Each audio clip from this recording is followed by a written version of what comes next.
This video is going to show you some tips in Photopea. So right now I have a picture that I'm working on in Photopea, and I want to save it so that I can come back and work on it later.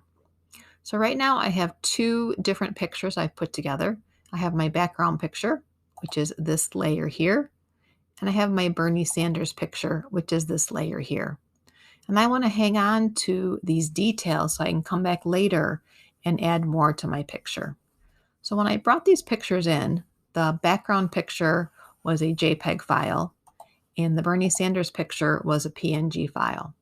But what I'm going to do now is I'm going to say File, Save as PSD. PSD is a Photoshop file, and it will maintain all the detailed information about my file so I can work on it again later. So I'm going to say Save as PSD. And when I do, it puts that file automatically in my downloads folder. So if I click on Show in Folder,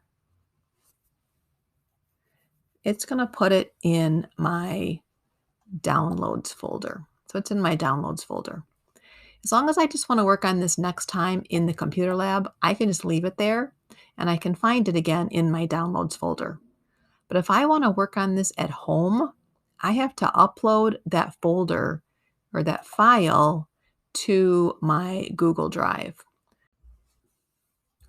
So this is the file that I saved, and it says PSD on it. I can't see what it looks like, but I know that that is the one because I just saved it as computer-lab PSD.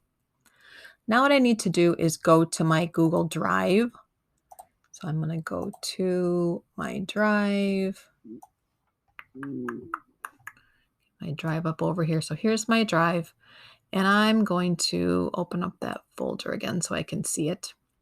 And I'm going to just grab that picture and I'm going to dump it over here on my drive. So I'm just going to click and drag it, and it's going to now upload it to my Google Drive. So now that it's on my Google Drive, if I want to work on this on my Chromebook later, I can do that. So I'm going to show that to you in just a minute here after it's done uploading that PSD file. All right, you can see now that the file has uploaded, and it might take a couple of minutes because a PSD file can be pretty big. So I'm going to go back over to Photopea. And why is it so important to do this again? Because I'm not quite done with my picture. And as soon as I close out of Photopea, all my work is gone. So I'm going to close out of Photopea. I'm going to go back to Photopea. Once I get there, I'm back at the beginning. So now if I want to open up that file again, I can go to File, Open. And if you're on your Chromebook, you'll be able to find it on your Google Drive. If you're back in the computer lab, you may just need to go to your downloads folder, but you want to look for that file that you called last time as a PSD file. So I'm going to click on it. I'm going to say Open. And once I do, there I am, and I can keep working. So there's my Bernie Sanders, and there's my main. There's one other quick thing I want to show you, and that is that when you're in Photopea sometimes, the pictures might be too small. And there's a really cool tool over here on the left called the Zoom tool. So I'm going to click on that. And I can either click on the plus or minus up here at the top and then click on the picture to zoom it in and out. Or if I just want to make it fit my screen, I can click Fit the Area. So this is really helpful if you want to work on the picture and you need to zoom in to see what you're doing. And then I could move this back around. Oops, I didn't want to move that one around. I wanted to move the whole thing around.